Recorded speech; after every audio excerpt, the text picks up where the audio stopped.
Good YouTube, Quinn Wade coming to y'all with that instant basketball analysis on Analysis Playground on YouTube, exclusively on there forever. And we're going to talk about the Spurs blew out the Lakers 136 to 108. The Lakers go to 32 and 21 and 14 and 10 at home. The Spurs go to 37 and 16 and 18 and 10 on the road. San Antonio won the season series 3-1, so they don't play into the playoffs. If that happens, they might not play each other again into next year. The Spurs won the first quarter 47 to 30, mainly because of Victor going off and being unguardable and unstoppable in that first quarter. It carried over into the second quarter because the Spurs won that one 37 to 25. Then it happened again in the third quarter where the Spurs won at 31 to 26. Then the Lakers finally won the quarter 27 to 21, which was the fourth. But it didn't matter because the lead was so high that it didn't really do anything to make it look better or worse. It just the Lakers got outperformed in this one. Collective effort by the San Antonio Spurs. Victor had a big night. Everybody else had a good night. Julian Champagnie, 18 minutes, 8 points, 2 of 7 from the field, 1 of 5 from 3, 3 of 4 from the free throw line, 2 rebounds, 2 assists, 1 turnover, 1 steal, 1 personal foul, a plus 14 and plus minus. He had good looks. It just wasn't going down for him in this game. But other than that, he defended and played his role. Victor Wembanyama played 26 minutes and ended up being the most in the starting lineup. He also had game high 40 points, 13 of 20 from the field, missed a couple gimmies and missed a couple threes and missed a couple free throws. 4 or 6 from the three-point line, 10 or 12 from the free throw line, 12 rebounds, so he finished with a double-double.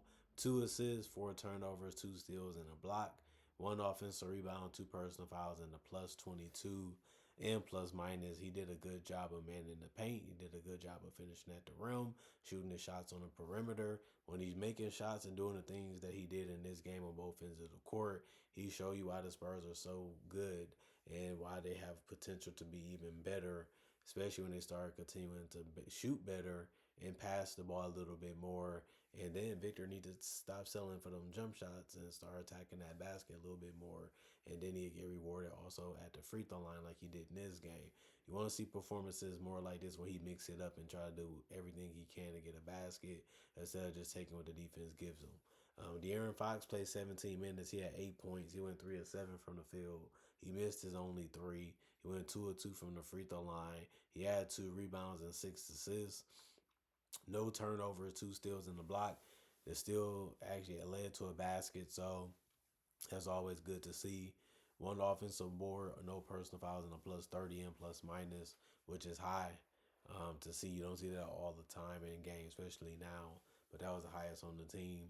Devin Vassell played 24 minutes. He had 9 points. He went 4 or 5 from the field, 1 or 2 from 3. He ended up generating some good looks, and he was able to knock them down with these. He also had 2 rebounds, 1 assist, no turnover, and 2 steals. It was 3 people that ended up having 2 steals just in the starting lineup, and that's crazy to see. No personal fouls, a plus 20 and plus minus for Devin. Stephon Castle played 12 minutes. He only scored 2 points, and he ended up having a pelvic contusion, so he got injured, never came back in the game. But he still was able to get 7 assists, 1 turnover, 1 block, 1 rebound, and 2 personal fouls. Was a plus 8 and plus minus before the game was over for him. And the passes that he's doing and the court vision that he has, it just making the Spurs and Wemby job so easy, and it just makes the defense that they go against so much harder and so much tougher and so much more frustrating. Harrison Barnes, 21 minutes, 11 points, 4 of 6 from the field, 3 of 5 from 3, 3 rebounds, 2 assists, no turnovers, 3 steals. The 3 steals was the most on the team. He also had 1 block. No personal fouls, a plus 20 and plus minus in the offensive board. You just happy that he drove and then he hit his threes and he just took the good looks that he was able to create for himself or somebody was able to find him on. That's what he's out there for besides rebounding and playing defense. And he did that too at a high level in his game.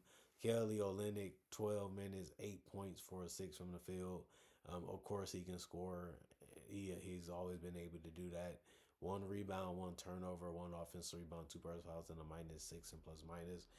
Just the way you get your points. And he can play from the perimeter. He can play inside the paint. He's a legitimate mobile 7 footer, so he's good to have. Just because he's your third string backup, so that's real good. Keldon Johnson was rocking that rim and finishing. He still finished 3 of 10 from the field and missed every single three, or three from the free throw line. He finished with 6 points. He did have 4 rebounds, 2 assists, and a turnover. He also had 2 offensive boards and 3 personal fouls and finished as a +4 and plus minus. Carter Bryant, he ended up having the most points off the bench. He played 27 minutes, and that was tied for the most off the bench with Dylan Harper. He had 16 points and he took 12 shots. The 12 shots was the most off the bench. And he finished 6 of 12 from the field, 3 of 8 from three, 1 of 4 from the free throw line. He had 4 rebounds, 3 assists, no turnovers, and a steal. 2 personal fouls and was a +3 and plus minus. He's athletic and he's very quick and he has good touch. It was good to see him mix it up though when it came to scoring the basketball. Bismack Biyombo, 10 minutes, he didn't score because he missed his only shot and he took no free throws, but he did have 4 boards and 2 turnovers. No blocks or steals in this one for him. 1 offensive board, 3 personal fouls, and a -5 and plus minus. Luke Cornett, Big Net, 10 minutes, 6 points, 3 of 4 from the field, 5 boards. 5 boards was the most off the bench. He also had 1 assist and no turnovers, 2 blocks. It's great to see him still trying to protect the rim when he's out there, even though he knows they're gonna try to shoot before he gets to have a chance to block it or get to it. But he still found a way to get it done. 1 offensive rebound, 1 personal foul, and a +12 and plus minus. Jordan McLaughlin, 15 minutes, 7 points, 3 of 5 from the field, 1 of 2 from three, 2 rebounds, 2 assists, 1 turnover, two steals, and then he had 1 personal foul, was a -9 and plus minus. He's gonna come in and try to run the offense and try to make the right decision as much as he can when he's out there. And he took good looks and he was able to set guys up and he was able to make some good plays on the ball defensively. And then Dylan Harper, he played 27 minutes, tied for the most off the bench, and had 15 points. But he went 6 of 8 from the field, and he can score really easy.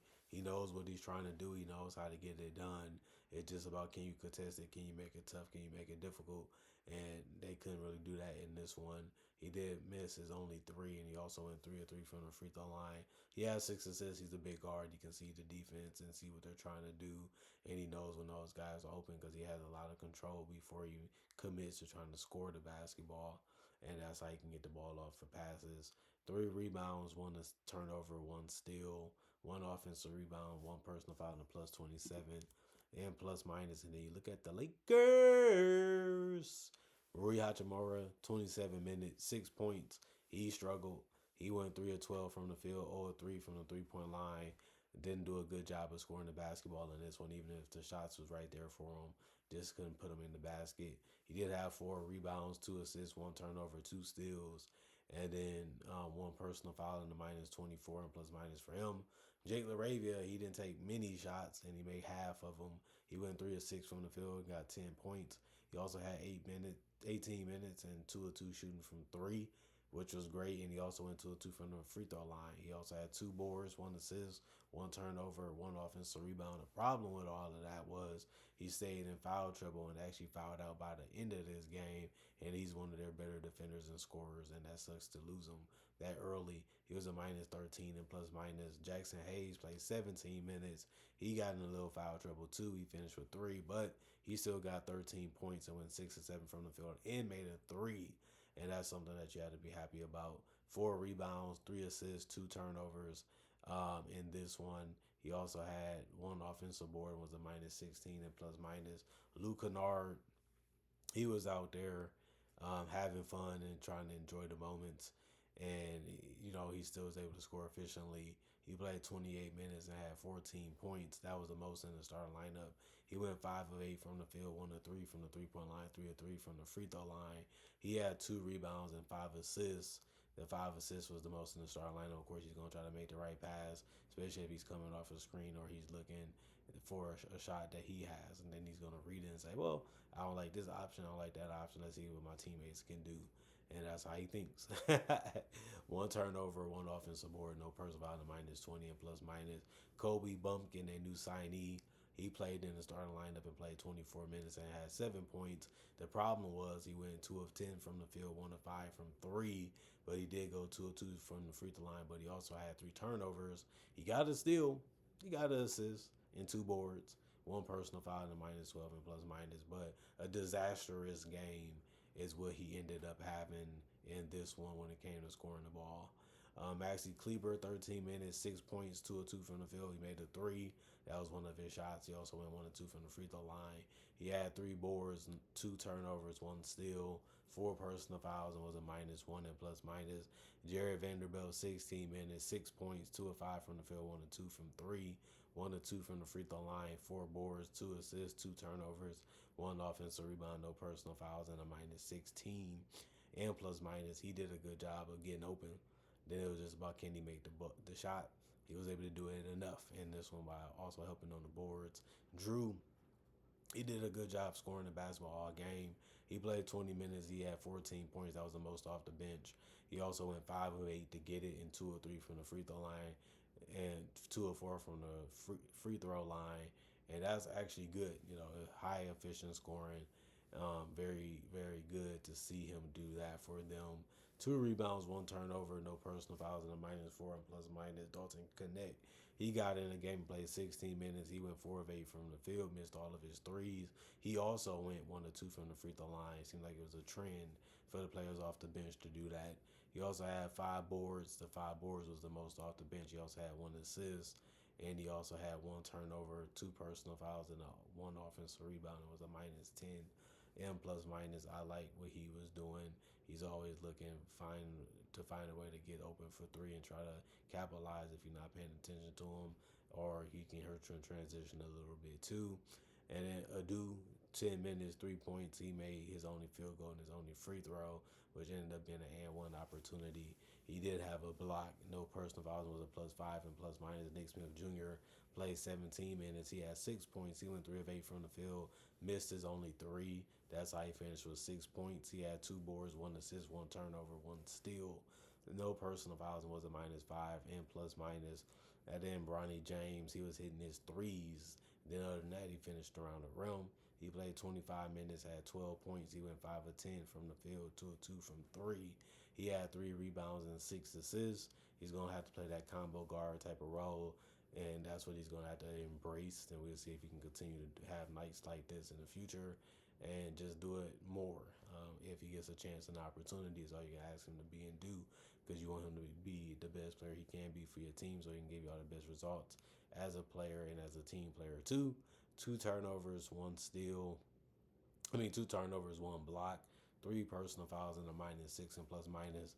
And then Chris played 8 minutes. He scored 2 points, and it's because he went 2 of 2 from the free throw line. He had 1 rebound, 1 assist, 1 turnover, and 2 steals.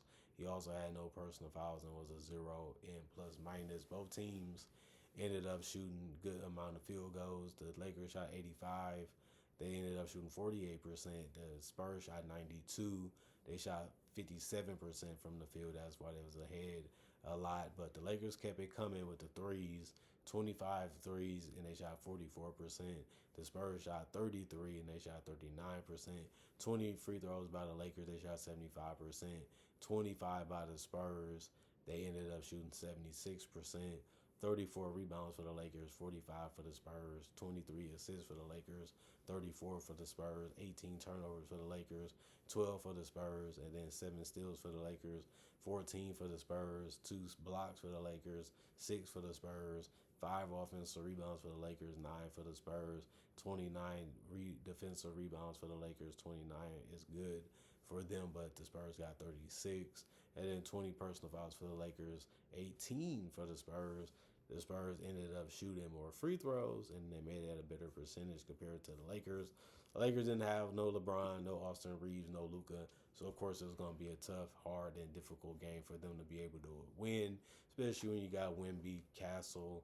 He missed, but you still had Harrison. You still had Fox. You still had Keldon. You still had Devin They can defend. They can make things tough and difficult on the wings and the guards of the Laker team. Plus, it's going to be hard to score in the paint because Victor, and that just was too overwhelming for the Lakers to be able to handle. And it ended up being over in that first quarter. They just had to do their job as entertainers to keep the game fun enough and exciting enough to continue to watch and want to be there to see the beatdown that ended up happening on the Lakers in this game. But like I said, the people that was missing, the people that was out, this should have happened, and it ended up happening. And you don't want the game to be close. You really don't want the game to be a scrap fest. You want to beat them early, get some rest, make sure you avoid injuries, and get a dominant victory to show that you're not playing around with your food or your competition. You know, these guys are competitors. They're pros. So if you give them a chance, they're going to take it. You give them open shots, they're going to make them. Next thing you know, you end up for a hard fought battle to win. Spurs didn't do that. They came in, they focused, they locked in, and they got the job done. And it was a good, impressive victory as it should have been. And they got it done very, very impressive fashion. Comment, like, subscribe, share, hit the notification bell to get that analysis when it first come out. Y'all stay blessed. Y'all stay good. Peace. And I'll see y'all later today, hopefully with more analysis.